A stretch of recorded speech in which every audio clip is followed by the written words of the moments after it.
একজন গ্রামের মানুষের গল্প। রামু ছিল এক সাধারণ গ্রামের মানুষ। ছোটবেলা থেকেই সে গ্রামের মাঠে খেলা করত, নদীর ধারে বসে মাছ ধরত, আর মায়ের সাথে খেতে কাজ করত। তার পরিবার খুব বড় ছিল না, কিন্তু সুখী ছিল। রামুর বাবা একজন কৃষক ছিলেন। প্রতিদিন সকালে তিনি লাঙ্গল কাঁধে নিয়ে মাঠে যেতেন।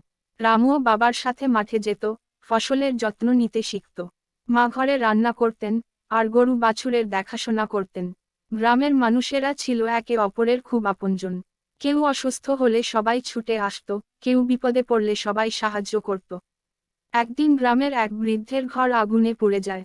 রামু তার বন্ধুদের নিয়ে বৃদ্ধের জন্য নতুন ঘর তৈরি করতে শুরু করে।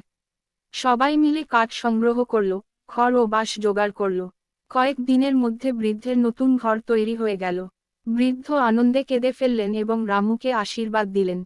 এই ভালো কাজের জন্য রামু শুধু গ্রামের মানুষের ভালোবাসা পেল না, বরং গ্রামের মুরব্বীরা তাকে সবার সামনে সম্মান জানালেন। রামুর মনে হলো, সত্যিকারের সুখ টাকা পয়সায় নয়, বরং